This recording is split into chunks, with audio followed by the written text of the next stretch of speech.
কি ব্যাপার জানো তুমি কি আছো? একটা চা বানাও আমার জন্য, একটু আদা দিও, একটু এলাচ দিও, চিনি দিও সামান্য, একটা চা বানাও আমার জন্য। কি ব্যাপার তুমি কি আছো এটা কম? আচ্ছা তো মনে হয় ভালাই, খাওয়া দাওয়া করছো নাকি? তারপর তোমার কি খবর? ঈদ কিভাবে কাটলো কম? তুমি এই গান কইতাছো, আমার তো বইয়া থাকতে থাকতে এই জায়গায় বিরক্ত লেগে গেছে। দেখছো কয়টা বাজে? তখন থেকে বইয়া আছি, আর তুমি কি সুন্দর আনন্দে গান কইতে কইতে আইতাছো। তুমি সময় বুঝো, আমার বাড়ি যাওয়া লাগবো না? এই জায়গায় কতক্ষণ বইয়া থাকবো? কি গরম দেখছো, গরমে থাকুন যায় না। আর আমার বইয়া রেখে তুমি গান কইতাছো। তাড়াতাড়ি আও, তাড়াতাড়ি। এই যে দিলে তো মনটা খারাপ করে, আইতে নাই আইতেই কইতাছো যে নাও যাইয়া, কিন্তু কোনো কথা হইলো? এন কোনো হাল্লাবি করলাম না। আচ্ছা একটা কথা কই তোমারে, এইভাবে আর কয়দিন এই মানুষের এমনি খারাপ হয় না, কেমনে দেখা করি এনো ওনো, এটি মনে হয় ভালো হইতাছে না।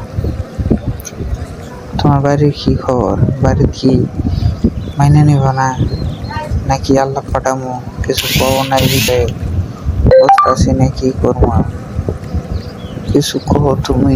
ঠিকই তো কইছো, কিন্তু এত তাড়াহুড়া করান যাব না। নগদ সময় কেবল ঈদটা বাইরে এলো, আর কিছুদিন দেরি করো, তারপরে বাড়ি জানা লাগবো।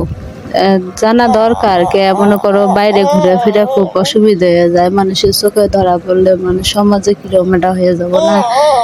তাহলে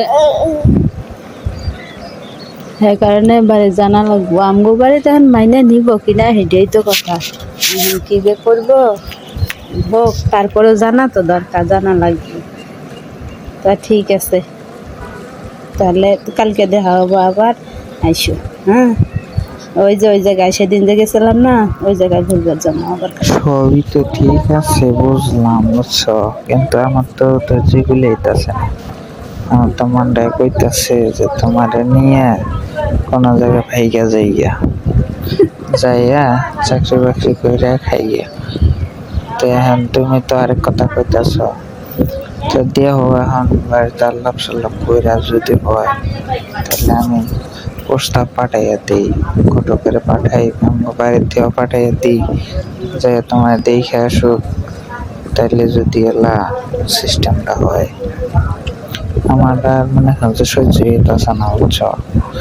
যত তাড়াতাড়ি বিয়াটা হয়ে যায় ততই ভালো, তাহলে একটা ঝামেলা কমে, বুঝছো কি? ঠিক আছে, চলো আজকে যাইগা, পরে আবার দেখা করবো আমি।